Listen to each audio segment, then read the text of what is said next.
भी एनटीपीसी वाले छात्रों के लिए बहुत बड़ी खुशखबरी आ चुकी है, लेटेस्ट अपडेट आ चुकी है। और देखिए, जिसके लिए छात्र बेसब्री से इंतजार कर रहे थे 3.5 सालों से, जिसके लिए मेहनत किए थे, वो दोस्तों फाइनली घड़ी आ चुकी है। एनटीपीसी वाले छात्रों की ऑफिशियल ज्वाइनिंग लेटर जारी कर दी गई है और बड़ी खुशखबरी है, यहाँ पे स्टेशन मास्टर वाले पोस्ट के लिए ज्वाइनिंग लेटर आ चुके हैं। तो पूरी अपडेट देखते हैं फ्रेंड्स, और यहाँ पे जानते हैं कि आखिर ज्वाइनिंग में कौन कौन से डॉक्यूमेंट्स मांगे गए हैं, कैसे ये सारे आपको डॉक्यूमेंट्स बनाने हैं, सारा कुछ अपडेट देखेंगे। अटेस्टेशन फॉर्म छात्रों को कैसे भरने हैं ताकि कोई दिक्कत ना हो। तो वीडियो को शुरू से लेकर अंत तक सारे के सारे छात्र जरूर देखिएगा, क्योंकि जो भी ज्वाइनिंग लेटर की प्रोसेस होती है फ्रेंड्स, लगभग सभी जोन में इसी तरह से ही प्रोसेस होते हैं और ये सारे डॉक्यूमेंट आपको बना के ले जाने पड़ते हैं ज्वाइनिंग लेटर के समय। तो काफी फास्ट प्रोसेस है दोस्तों, देख सकते हो कि ये लोग जल्दी से जल्दी यहाँ पे डिवीजन अलॉटमेंट करने के बाद तुरंत ही ज्वाइनिंग लेटर यहाँ पे जारी कर दिए हैं। तो चलिए वीडियो स्टार्ट करते हैं। इससे पहले जो लोग चैनल पे नए हैं वो जल्द से चैनल को सब्सक्राइब करके बेल बटन जरूर दबा दीजिएगा रेलवे भर्ती की पल पल की अपडेट के लिए। देखिए फ्रेंड्स, साउदर्न रेलवे यानी आरआरबी चेन्नई जोन वाले छात्रों का यहाँ पे ज्वाइनिंग लेटर आया है। Divisional railway managers office personal branch Chennai division Chennai, इतना डेटेड 3/11/2022, यानी आज ही दोस्तों यहाँ पे ज्वाइनिंग लेटर पब्लिश कर दिए गए हैं।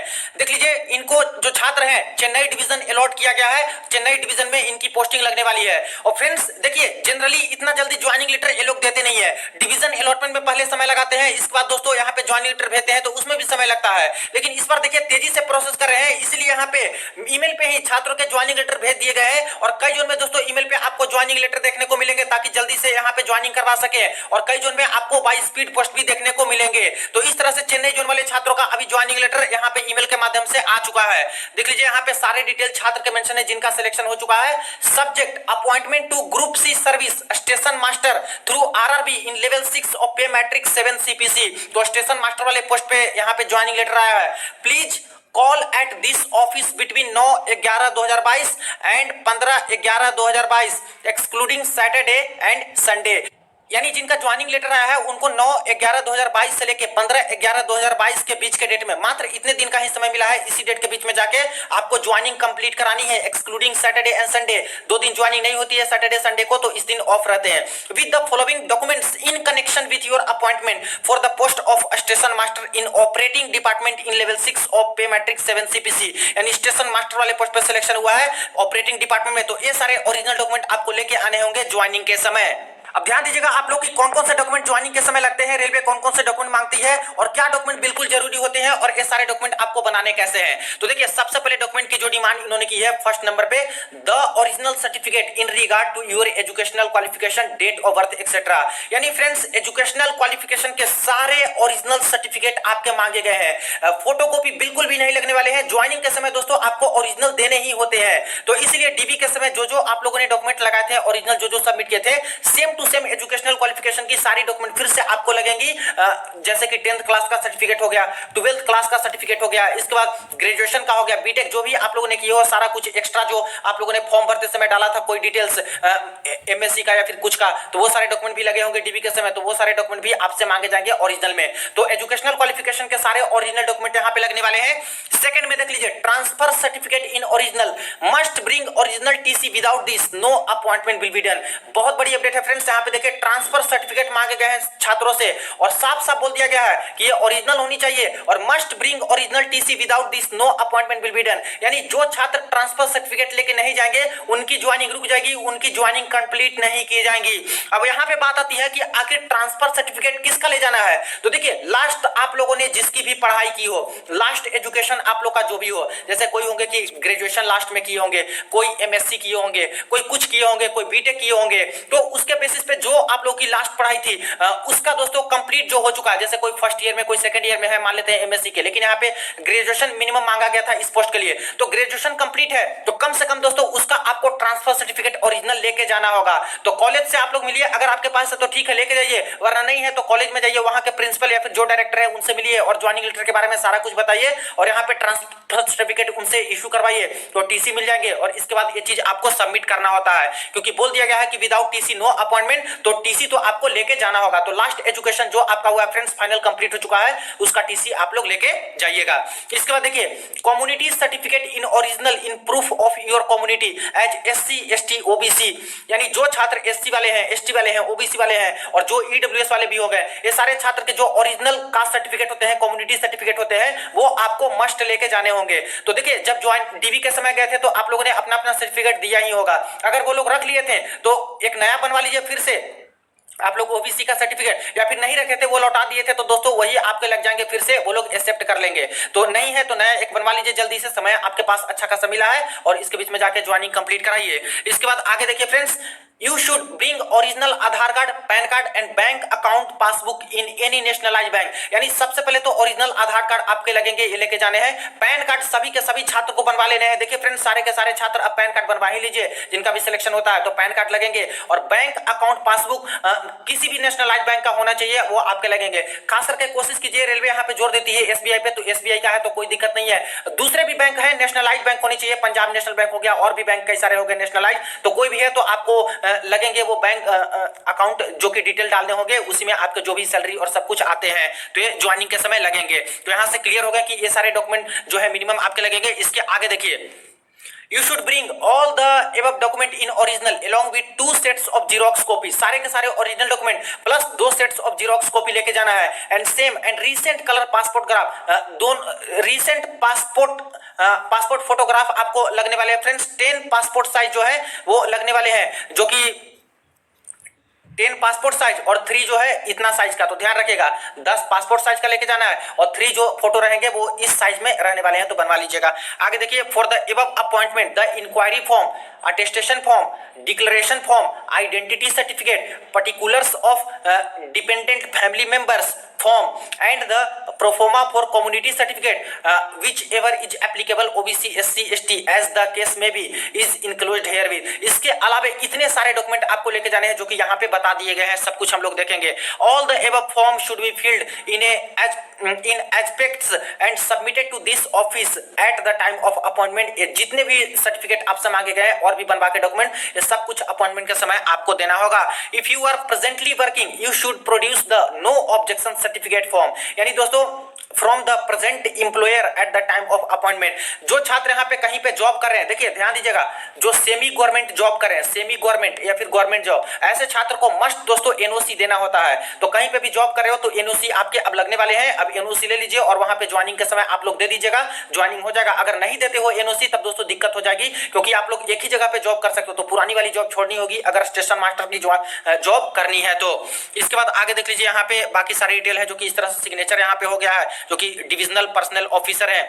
इसके बाद नेक्स्ट बात कर लेते हैं अटेस्टेशन फॉर्म की। दोस्तों देखिए, ये मोस्ट इंपॉर्टेंट फॉर्म होता है और लगभग 21 सभी आरआरबी जोन में दोस्तों ये अटेस्टेशन फॉर्म भेजा जाएगा और सारे के सारे छात्र को ये अटेस्टेशन फॉर्म भर के भेजना होता है। अब देखिए क्या करते हैं कि ये इसमें आपकी बेसिक डिटेल आती है, सारा कुछ ओरिजिनल डिटेल, और इसी को रेलवे क्या करती है कि आपकी ज्वाइनिंग मिल जाती है तो इसको फिर से आपके जगह पे भेजा जाता है, डिस्ट्रिक्ट मजिस्ट्रेट के पास भेज जाते हैं आपके एरिया में, और वहां से जो पुलिस आते हैं इसी फॉर्म के बेसिस पे आपके पुलिस वेरिफिकेशन चलते हैं। तो इसमें सारे कुछ ओरिजिनल ही चीजें आपको देनी होती है। इसमें साफ साफ बोल दिया गया है वार्निंग में कि सब कुछ आपको सही डिटेल डालने हैं, वरना आपकी जॉब भी कैंसिल की जा सकती है। यहाँ पे आपके फोटो आते हैं फ्रेंड्स, जो कि पासपोर्ट साइज फोटो होने चाहिए।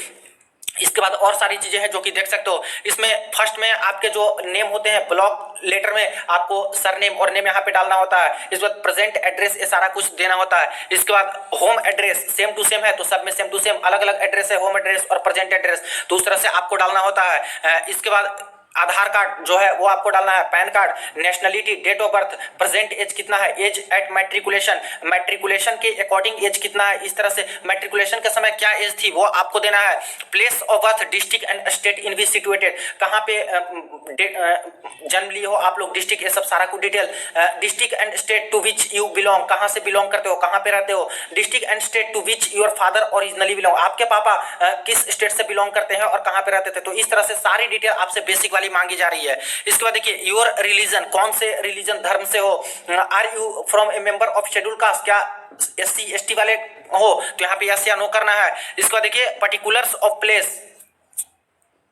अब इसमें देखिए जनरली यहाँ पे पूछा गया है कि अगर आप लोग 21 साल के एज के बाद कहीं पे 1 साल से ज्यादा अगर रहे हो तो उसके डिटेल आप लोग यहाँ पे दीजिए। और जैसे कि बाकी सारी चीजें भी इस तरह से, इसको अच्छे से आप लोग पढ़ लीजिएगा। तो 1 साल से ज्यादा 21 साल की एज होने के बाद आप लोग कहीं पे भी रहे हो तो उसके बेसिस पे आपको बताना है, जैसे कि फ्रॉम कब से कब तक रहे हो, वहां का एड्रेस का नाम क्या था, क्या डिटेल्स था, सब कुछ यहाँ पे देना है। Name of the district headquarter, उसका डिस्ट्रिक्ट हेडक्वार्टर का नेम क्या था, कौन सा डिस्ट्रिक्ट था, इस तरह से।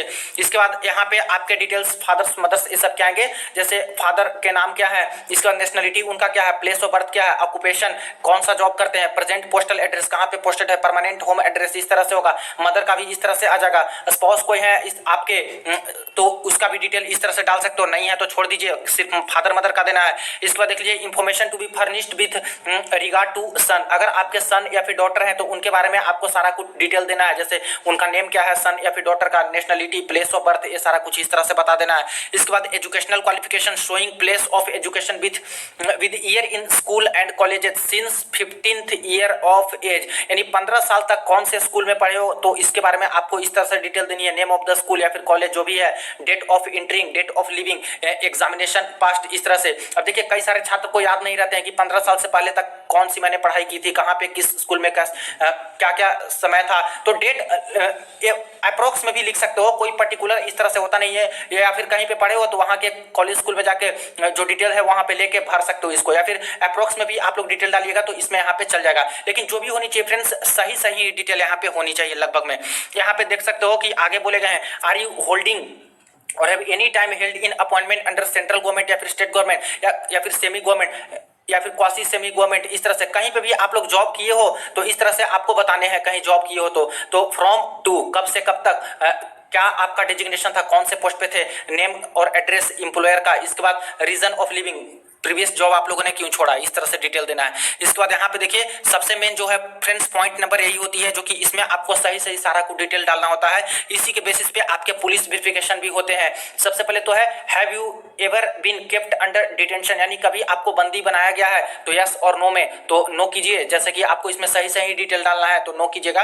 अगर बंदी नहीं बनाया गया है कभी तो have you ever been arrested, कभी अरेस्ट आपको किया गया है तो नो या यस जो भी है। Have you ever been prosecuted, तो प्रोसिक्यूटेड कभी किए गए हो तो इसका क्रिमिनल केस या फिर कुछ आपके ऊपर है, इस तरह से साफ साफ बोला गया है कि कोई क्रिमिनल केस या फिर कुछ आपके ऊपर चल रहे हैं तो यस या नो में इस तरह से आपको टिक लगाना है। Is any criminal case pending, क्या आपके ऊपर कोई क्रिमिनल केस पेंडिंग भी चल रहा है तो यस या नो लगाइए। Have you ever been convicted by court of law for any office, कोई दोषी करार दिए गए हो आप लोग या फिर नहीं कोर्ट से तो यस या नो में आप लोग को लगाना है। Whether discharge, expelled, withdrawn from any training institution, कभी भी किसी भी ट्रेनिंग इंस्टीट्यूशन या फिर किसी भी जॉब से आपको एक्सपेल्ड, डिस्चार्ज या फिर विड्रॉ किया गया है गवर्नमेंट के द्वारा तो यस या नो इस तरह से करिए। Have you ever been rusticated by any university, कोई यूनिवर्सिटी से आपको रस्टिकेट कर दिया है क्या, सीधा बाहर कर दिया है एजुकेशनल इंस्टीट्यूशन से तो यस या नो इस तरह से करना है। Have you ever been debarred, disqualified by any public service commission, staff selection commission, SSC या फिर कोई भी एग्जामिनेशन जो गवर्नमेंट की होती है, यूपीएससी या फिर कुछ भी स्टेट पीसीएस की, तो कहीं पे भी आपको डिबार किया गया है किसी भी एग्जामिनेशन से तो यस या नो में इस तरह से आपको डिटेल देने हैं। अब यहाँ पे साफ साफ बोला है कि अगर इसमें से किसी भी चीज में आप लोग यस लगाते हो तो यस के बारे में आपको सारा कुछ डिटेल यहाँ पे देना होगा। Yes, give full particulars in the case, arrest, detention, जैसे केस आपके ऊपर हुआ है तो कब से कब तक हुआ था, अगर आपको डिबार किया गया है तो क्यों डिबार किया गया है, सारा कुछ। तो बेसिकली यहाँ पे मान लें कि ये चीजें जो होती है इसमें आपको नो ही टिक लगाना है और नो ही होनी चाहिए दोस्तों, ताकि आपके कैरेक्टर पे कोई दाग नहीं होनी चाहिए, क्योंकि गवर्नमेंट जॉब में थोड़ी बहुत तो इशू हो जाती है अगर कुछ इस तरह से होते हैं तो नो ही आप लोग लगेगा। बाकी कुछ कुछ तो ऐसे होते हैं जिनको अरेस्ट किया गया होगा या फिर कुछ भी, तो ऐसे केस में सही ही डिटेल डालिएगा, क्योंकि पुलिस वेरिफिकेशन होगी तो वो तो आके घर पे जांच पड़ताल करेगी ही। इसके बाद आगे देखिए यहाँ पे बताया गया है, please also see the warning at the top, फिर से बता दिया गया है कि अटेस्टेशन फॉर्म के ऊपर में जो वार्निंग है इसको अच्छे से पढ़ लीजिए। साफ साफ लिखा है कि कोई भी गलत इंफॉर्मेशन देते हो तो आपकी जॉब ही जाएगी, जॉब नहीं लग पाएगी और इस तरह से आपको दिक्कत का सामना करना पड़ेगा, आपके ऊपर एक्शन भी लिया जा सकता है। तो इसको वार्निंग को पढ़ के ही आप लोग इसको भरिएगा। Specific answer to each question, specific answer इसमें देना है यस और नो में, और यस में देते हो तो उसका डिटेल भी देना है। अब इसके बाद देखिए, name of the two responsible person of your locality और two reference to whom you are known, यानी आपके आस पड़ोस के दो पड़ोसी हैं जिनके आपको नाम यहाँ पे देने हैं। जैसे क्या होता है कि जब भी पुलिस आएगी पुलिस वेरिफिकेशन के लिए तो जिसका नाम आप लोग डालिएगा उनसे पूछताछ होगी कि इनका कैरेक्टर कैसा है, क्या कभी केस हुआ था या फिर कुछ भी इस तरह से, तो ऐसे लोगों के नाम आप लोग दीजिएगा यहाँ पे जो आपके फेवर में होते हैं। कुछ ऐसे लोगों के नाम मत दीजिएगा यहाँ पे जो कि आपसे लड़ाई झगड़ा हो और आपको फंसाने के चक्कर में रहे, तो इसका ध्यान दीजिएगा। एक चीज और है, कोई छात्र क्या करते हैं अपने माता पिता का नाम इस तरह से दे देते हैं, बिल्कुल गलत है फ्रेंड्स। अपने फैमिली को छोड़ के आपको देना है, हाँ, अपने अंकल का दे सकते हो, कोई जान पहचान के कुछ अंकल है उनका दे सकते हो, उनसे काम चल जाएगा, लेकिन अपने ही माता पिता या फिर भाई बहन का यहाँ पे नाम मत डालिएगा। तो कोई रेस्पॉन्सिबल पर्सन दो आसपास के हैं उनका नाम दे दीजिएगा, उनसे पुलिस चेक करती है, आपके बारे में पूछताछ करती है। इसके बाद देखिए, ये तो हो गया अटेस्टेशन फॉर्म, इस तरह से आपको भरना है। और सभी आरआरबी जोन के छात्र को ही दोस्तों इस तरह से अटेस्टेशन फॉर्म भरना होगा, जिनका जिनका ज्वाइनिंग लेटर आएगा उस समय। इसके बाद देखिए, डिक्लेरेशन आपको यहाँ पे देना होता है, आई certified that the forgoing information is correct, यानी मैं यहाँ पे शपथ लेता हूँ कि मेरे द्वारा सारा कुछ दिया गया इन्फॉर्मेशन बिल्कुल सही है। कोई भी दिक्कत होती है तो मुझ पे एक्शन लिया जा सकता है। इस तरह से सारा कुछ यहाँ पे दिया गया कि अगर गलत इन्फॉर्मेशन है तो मेरे ऊपर लीगल एक्शन लिया जा सकता है और मेरे जॉब भी कैंसिल हो सकते हैं, अपॉइंटमेंट कैंसिल हो सकते हैं। तो इसके ऊपर आपको क्या करना है कि सिग्नेचर कर देना है, डेट और प्लेस यहाँ पे लिख देना है। इसके बाद देखिए, to be filled by office, ये चीज आपको नहीं भरना है, ये ऑफिस के द्वारा आरआरबी के द्वारा यहाँ पे भरा जाएगा। इसके बाद नेक्स्ट बात करें तो नेक्स्ट आता है फ्रेंड्स यहाँ पे डिक्लेरेशन बाय द कैंडिडेट। तो 3 डिक्लेरेशन आपको देना है, चेन्नई डिवीजन से इनको ज्वाइनिंग लेटर मिली है तो इसी तरह से भेजे गए हैं। सबसे पहला है आई एम मैरिड या फिर अनमैरिड। तो मैरिड अनमैरिड में आपको बताना है, मैरिड हो तो यहाँ पे टिक लगाइए, अनमैरिड हो तो यहाँ पे टिक लगाइए इस तरह से, और यहाँ पे आपको प्लेस, डेट और योर फेथफुली सिग्नेचर। इसके बाद नेक्स्ट देखिए, sir I was not employed previously in the railway either temporary और परमानेंटली। रेलवे में कभी भी जॉब आपका लगा है परमानेंट या फिर टेम्पोररी जॉब पे, तो लगा है तो यस या टिक इस तरह से कीजिए। तो इसमें लिखा कि नहीं, कभी नहीं लगा है मेरा जॉब इस तरह से, और permanently I realize that if this statement of mind is proved to be untrue at a later date I would be liable to summary dismissal। तो अगर जॉब लगा है पहले रेलवे में कुछ काम की हो तो इसको भी छोड़ दीजिएगा, वहीं पे ज्वाइनिंग के समय इसको भर के पूछ के भरिएगा। और जॉब नहीं करते हो रेलवे में कभी भी तो ऐसे केस में इस पे प्लेस डेट डाल के साइन कर दीजिए, वरना इसको लेके जाइएगा वहां पे भी पूछ के इसको वहां पे साथ में ही दोस्तों भर के दे सकते हो। इसके बाद देखिए, यहाँ पे ये चीज आपको देनी होगी, I am reservist not reservist in the army navy, इस तरह से करके है तो इसको भी पूछ के वहीं पे भर दीजिएगा। बाकी इसमें तो सिग्नेचर ही करना होता है, ये चीजें आपको देनी होगी डिक्लेरेशन के तौर पे। फॉर ऑफिस यूज ओनली, ये ऑफिस के द्वारा भरा जाएगा, ये आपके द्वारा नहीं भरना है। इसके बाद देखिए, यहाँ पे आ जाता है कौन सा, इंक्वायरी फॉर्म। अब इंक्वायरी फॉर्म में क्या क्या आपको भरने हैं, नेम इन द फुल, तो फुल नेम आपको यहाँ पे लिखना है। इसके बाद father's name in full and his last occupation, तो फादर नेम और लास्ट जॉब क्या कर रहे हैं या फिर अभी क्या जॉब कर रहे हैं वो आपको डालना है। Name and address in full, आपका नाम और एड्रेस का पूरा होना चाहिए।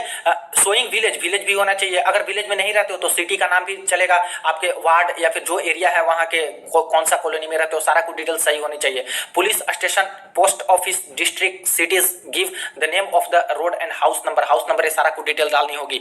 अदर यहाँ पे दे दिया गया है, other permanent address if any, कोई अदर परमानेंट एड्रेस है वो भी आप लोग दे सकते हो। If alive father's permanent address, father's का परमानेंट एड्रेस दे सकते हो अगर जीवित है तो। Religion, race, section and caste, तो रिलीजन, आपका रेस और कास्ट ये सब भी आप लोग डाल दीजिएगा। Are you a member of SC candidate के हो तो इस तरह से बताइए। डेट ऑफ बर्थ बताइए, डेट ऑफ बर्थ तो सबको बताना ही है। पर्सनल आइडेंटिफिकेशन मार्क, जो 2 आइडेंटिफिकेशन मार्क डीबी के समय मांगे गए थे सेम टू सेम वही आइडेंटिफिकेशन मार्क्स यहाँ पे दीजिए। एजुकेशनल क्वालिफिकेशन 2 मेंशन कर दीजिए, तो 2 ही मांगा गया है तो खास करके 10th का और 12th का, और एक यहाँ पे ग्रेजुएशन का लिख सकते हो कि ग्रेजुएशन के तौर पे बेसिक मांगी गई थी स्टेशन मास्टर वाले पोस्ट के लिए, तो 10 12 ग्रेजुएशन इस तरह से यहाँ पे डिटेल में लिख दीजिएगा। इसके बाद are you or you have been a government servant, क्या गवर्नमेंट सर्वेंट हो या फिर रहे हो तो इसके बारे में डिटेल यहाँ पे डालिएगा, हो तो कब से कब तक या फिर नहीं हो तो नहीं। Have you had any private employment, कोई प्राइवेट भी जॉब किए हो तो इसके बारे में डालना है तो डालिए, ये नहीं भी डालिएगा तो कोई दिक्कत नहीं है, प्राइवेट जॉब का कोई खास मायने रहता नहीं है। इसके बाद cause of religion previous occupation, कोई प्रीवियस ऑक्यूपेशन का कॉज क्या था इस तरह से कुछ डाल सकते हो या फिर नहीं भी डालिए। Are any of your relative in permanent government, क्या आपके कोई रिलेटिव है जो कि परमानेंट गवर्नमेंट जॉब में है तो उनका डिटेल इस तरह से है तो डाल दीजिए, वरना नहीं है तो नहीं डालिए। सर्विस, यहाँ पे और सारी चीजें हैं जो कि are you a student, did you indeed to join educational institution in the near future, क्या आप स्टूडेंट हो और बाद में कोई नया पढ़ाई करना चाहते हो किसी इंस्टीट्यूशन में तो इसके बारे में अगर डालना है तो डालिए, वरना मत डालिएगा। इसके बाद if your time since leaving school और college is not fully accounted for by the replies give above account for the remainder here with dates, यानी कि लिविंग स्कूल और college is not fully accounted, यानी पूरा का पूरा college या फिर स्कूल नहीं कर पाए हो कंप्लीट जो एजुकेशन किए हो तो इसके बारे में कोई ऐसा एजुकेशन बच गया है आपका जो नहीं अभी तक पूरा हुआ है तो उसके बारे में डिटेल दे सकते हो, वरना नहीं है तो नहीं डालिए। इसके बाद state whether you are a subject of Indian domination, state अपना बताइए। State whether your father is or was a subject to an Indian domination, आपके फादर जहाँ पे जन्म लिए हैं या फिर रहे हैं उनका स्टेट बताइए। If you are a graduate whether you have registered your name in employment exchange, इसके बारे में आप लोग पढ़ लीजिएगा और इसके बारे में डिटेल आप लोग दे सकते हो। ग्रेजुएट हो तो इसके बारे में बताइए। If you have been appointed or transferred from another office, क्या आपको अपॉइंटमेंट या फिर ट्रांसफर किया गया है अगर जॉब करते हो ऐसे केस में तो इसके बारे में आप लोग चाहो तो डिटेल दे दीजिए। देखिए फ्रेंड्स, जिसका डिटेल आपको नहीं आता है उसको खाली छोड़ देना है, और जब ज्वाइनिंग के लिए जाइएगा वहां पे ऑफिस में तो सारा कुछ पूछ के भी आप लोग ये सारी चीजें हैं जो कि फिलअप कर सकते हो। तो घबराने की बात नहीं है कि ज्वाइनिंग लेटर आया है तो कैसे भरें, सारा कुछ बेसिक डिटेल है मैं यहाँ पे बता देता हूँ, और बाकी जो खाली रह रही है उसको आप लोग वहीं पे पूछ के भर लीजिएगा, वो बेटर होगा आपके लिए। यहाँ पे देखिए state whether you are in reception, इस तरह से इसको भी आप लोग वहां पे जाके अच्छे से पढ़ लीजिएगा। नेक्स्ट बात करें तो नेक्स्ट है दोस्तों particulars of all dependent family members. ये देखिए ये आपको भरना जरूरी होगा। रेलवे सर्वेंट हो, अब जॉब ज्वाइनिंग होने वाली है, अब जॉब करोगे रेलवे में तो यहाँ पे सारी डिटेल आपको देनी है अपने फैमिली के बारे में, सारे मेंबर्स के बारे में। देखिए नेम तो इस तरह से आपको देना है। तो सबसे पहले तो अपने फादर के नेम दे दीजिए, इसके बाद मदर के नेम दे दीजिए, इसके बाद आपका नाम अपना हो जाएगा। आपका नाम नहीं डालना है तो आपके भाई कोई है, बहन कितने हैं, ये सब का डिटेल डालिए, और उनसे आपका रिलेशन क्या क्या है इस तरह से डालना है। एज उनका क्या क्या है, एड्रेस क्या क्या है, एम्प्लॉयमेंट हुआ है, जॉब कर रहे हैं या फिर नहीं कर रहे हैं, इस तरह से स्टूडेंट है तो इस तरह से भर दीजिएगा। खास करके अपने फैमिली जैसे आपके माता पिता, आपके भाई बहन, बस इतने ही के डिटेल इसमें डालने होते हैं, तो ये आपको डालना है। डिक्लेरेशन ऑफ अंडरटेकिंग, तो ये आप लोग बिल्कुल सही डाल रहे हो, इसके बारे में आपको बताना है। देखिए आपकी अगर कोई वाइफ है तो इसके बारे में भी आपको यहाँ पे डिटेल डाल देनी होगी। इसके बाद देखिए डिक्लेरेशन ऑफ अंडरटेकिंग, तो यहाँ पे मैं सब कुछ सही डाल रहा हूँ, अगर मेरे द्वारा कुछ गलती पकड़ी जाती है तो मेरा जॉब जा सकता है, इस तरह से बाकी सारी डिटेल है, आपको सिग्नेचर कर देना है, नेम एंड एड्रेस यहाँ पे डाल देना है। इसके बाद नेक्स्ट बात करते हैं आइडेंटिटी सर्टिफिकेट के बारे में। तो देखिए यहाँ पे जो है certificate to be signed by any of the following, किसी भी एक से आपको ये साइन करवा लेना है। तो इसमें देखिए कौन कौन से किससे आप लोग साइन करवा सकते हो। तो पहला गजेटेड ऑफिसर ऑफ सेंट्रल और स्टेट गवर्नमेंट, सेंट्रल गवर्नमेंट या फिर स्टेट गवर्नमेंट के जो गजेटेड ऑफिसर होते हैं उनसे चाहो तो सिग्नेचर ले सकते हो, जैसे एसडीएम हो गए, एसडीओ हो गए, डिस्ट्रिक्ट मजिस्ट्रेट हो गए, कलेक्टर हो गए, इसके बाद आईपीएस हो गए, कोई यहाँ पे डीएसपी हो गए, इंस्पेक्टर हो गए जो कि गैजेटेड होते हैं। इसके बाद आपके सीओ हो गए, सर्किल ऑफिसर, बीडीओ हो गए, ब्लॉक डेवलपमेंट ऑफिसर, जो भी इस तरह से है तो गैजेटेड ऑफिसर हैं, उनसे आप लोग चाहो तो सिग्नेचर करवा सकते हो। स्टेट गवर्नमेंट या फिर सेंट्रल गवर्नमेंट के उनके पास जाइएगा कि इस तरह से रेलवे से मेरा ज्वाइनिंग लेटर आया है जिसमें आइडेंटिटी सर्टिफिकेट में साइन करवाना है, तो आपके सारा कुछ सही कुछ देख के वो लोग साइन कर देते हैं, क्योंकि कभी ना कभी वो लोग भी इस दौर से गुजरे हैं, वो लोग खुद गवर्नमेंट जॉब किए हैं तो इनको भरना पड़ा था, तो वो लोग समझते हैं ये सब चीज और साइन कर देंगे। अगर इनसे नहीं हो पाता है तो देखिए मेंबर ऑफ पार्लियामेंट, आपके एरिया में जो भी एमपी है उनसे भी चाहो तो आप लोग इस पे साइन करवा सकते हो। इसके बाद सब डिविजनल मजिस्ट्रेट एसडीएम यहाँ पे जाके करवा लीजिएगा, ये भी इजी है क्योंकि ये लोग कर देते हैं। इसके बाद देखिए तहसीलदार से भी चाहो तो आप लोग इस पे सिग्नेचर ले सकते हो। इसके बाद देखिए principal head master of the, देखिए सबसे आसान तो यही होता है फ्रेंड्स कि आपके गांव में या फिर आपके आस पड़ोस में प्रिंसिपल या फिर हेड मास्टर होते हैं, वो इजिली यहाँ पे कर देते हैं साइन, तो वो लोग कर देंगे यहाँ पे। या फिर आपके कॉलेज स्कूल है उनके, देखिए गवर्नमेंट में होने चाहिए, गवर्नमेंट मास्टर हेड मास्टर होने चाहिए, क्योंकि गजेटेड बोल दिया गया है साफ साफ, तो प्राइवेट नहीं गवर्नमेंट वाले होने चाहिए, और गजेटेड ऑफिसर होने चाहिए कम से कम। तो हेड मास्टर गजेटेड में आते हैं, प्रिंसिपल भी आते हैं सरकारी वाले। इसके बाद देखिए पोस्ट मास्टर, तो पोस्ट मास्टर भी है, इनसे भी करवा सकते हो। पंचायत इंस्पेक्टर, जो आपके पंचायत में इंस्पेक्टर है उनसे भी चाहो तो करवा सकते हो। अब इसमें लिखना क्या होता है, तो इसमें आपके जो कैरेक्टर के बारे में है उस सब के बारे में डिटेल आते हैं, जैसे certified that I have known, जैसे वो लोग आपको जानते हैं, आपका नाम ये है, आपके फादर के नेम है, इतना दिन से इतना दिन तक ये लोग रह रहे हैं, इस तरह से बाकी सारी डिटेल है जो कि बिल्कुल करेक्ट इनके द्वारा डिटेल है। Date and place, signature, designation and status, इस तरह से आ जाएगा। तो यहाँ पे डेट और प्लेस और सिग्नेचर उनका आएगा जिनसे आप लोग को सिग्नेचर कराना है, चाहे गजेटेड ऑफिसर हो, चाहे पंचायत के जो हो, चाहे वो एमपी हो, चाहे कोई भी हो, उनसे सिग्नेचर और उनका क्या पद है वो लिख देंगे, to be filled by the office, और ये चीजें हैं इसको खाली छोड़ देना है, ऑफिस के द्वारा आरआरबी द्वारा ये भरी जाएगी। तो ये मस्ट है, इसको आपको बनवा के लेके जाना होता है आइडेंटिटी सर्टिफिकेट। इसके बाद नेक्स्ट देख लीजिए, जो एससी एसटी और ओबीसी वाले छात्र हैं उनके लिए प्रोफोमा दे दिया गया है यहाँ पे कास्ट सर्टिफिकेट का। तो डीवी के समय तो आप लोगों ने दिए ही थे, तो ये भी एक दे दिया गया है, तो इसी फॉर्मेट में आपको एससी एसटी ओबीसी का सर्टिफिकेट यहाँ पे लगेंगे फिर से ज्वाइनिंग के समय। इसके बाद देखिए form of oath of allegiance, यानी ओथ ले रहे हो आप लोग यहाँ पे, तो शपथ ले रहे हो, इसके बारे में यहाँ पे है, तो आई आपका नाम यहाँ पे आ जाएगा। बाकी इस तरह से आप लोग पढ़ लीजिएगा। और इसके बाद आपको क्या करना है, signature of the candidate, signature of the appointing authority, जो आरआरबी है उनके अधिकारी द्वारा यहाँ पे साइन किया जाएगा। Form of oath of allegiance एक और है जिसमें आपको अपना नाम यहाँ पे लिखना है, इसके बाद आपका सिग्नेचर यहाँ पे आएगा और बाकी सारे रेलवे के अधिकारी हैं इस तरह से साइन कर देंगे। तो देखिए फ्रेंड्स, ये सारी जो डिटेल थी डॉक्यूमेंट की मैंने यहाँ पे शेयर कर दी, जैसा कि यहाँ पे ज्वाइनिंग लेटर में छात्र के आए हैं, और यही सारे डॉक्यूमेंट आपको बना के वहां पे लेके जाने होते हैं। हालांकि देखिए इंडिमनिटी बॉन्ड के बारे में यहाँ पे कुछ अभी तक बताया नहीं गया है कि जो बॉन्ड यहाँ पे भरवाए जाते हैं रेलवे के द्वारा उसके बारे में इंडिमिनिटी बॉन्ड होता है, क्योंकि ईएलपी टेक्नीशियन के समय दोस्तों छात्रों से इंडिमिनिटी बॉन्ड भी मांगे गए थे, यहाँ पे नहीं मांगे जा रहे हैं। तो हो सकता है कि ज्वाइनिंग के समय जाएंगे छात्र तो वहां पे प्रोफोमा दिया जाएगा इंडिमिनिटी बॉन्ड वाला, जिसको भर के सबमिट करना होता है। तो वो भी डॉक्यूमेंट आती है तो आपको मैं बता दूंगा वीडियो बना के सारा कुछ डिटेल। बाकी नहीं आती है तो कोई बात नहीं, ये सारे डॉक्यूमेंट है जो कि आपको लेके जाने हैं। बिना इन सारे डॉक्यूमेंट के दोस्तों ज्वाइनिंग नहीं हो पाएगी। तो यही सारी चीजें हैं। तो फाइनली फ्रेंड्स बहुत बड़ी खुशखबरी है कि देखिए इतना जल्दी फास्ट प्रोसेस करके पैनल तुरंत ही दिए थे और इसके तुरंत बाद डिवीजन अलॉटमेंट करा के ये लोग स्टेशन मास्टर वाले की ज्वाइनिंग लेटर जारी करा दिए हैं। यहाँ पे ज्वाइनिंग भी जल्द से जल्द हो रही है, ट्रेनिंग भी जल्द से जल्द यहाँ पे होंगी और इसी तरह से सभी जोन वाले छात्रों के दोस्तों और सारे लेवल वाले छात्रों के ही आएंगे, क्योंकि जल्द ही इनको यहाँ पे ज्वाइनिंग की प्रक्रिया कंप्लीट कर देनी है मार्च अप्रैल तक। तो इसी तरह से जैसे जैसे पैनल आएंगे उसके बाद डिवीजन अलॉटमेंट कराने के बाद ज्वाइनिंग लेटर आने शुरू हो जाएंगे और ईमेल पे भी आएंगे और कई सारे जोन में दोस्तों आपको बाई पोस्ट भी यहाँ पे ज्वाइनिंग लेटर देखने को मिलेंगे। तो जैसे जैसे अपडेट आएंगे आपको इन्फॉर्म करूंगा। वीडियो को दोस्तों जरूर आप लोग शेयर करिएगा, चैनल को सब्सक्राइब करिएगा रेलवे भर्ती की पल पल की अपडेट के लिए, और कोई क्वेरी हो कमेंट सेक्शन में पूछ सकते हो।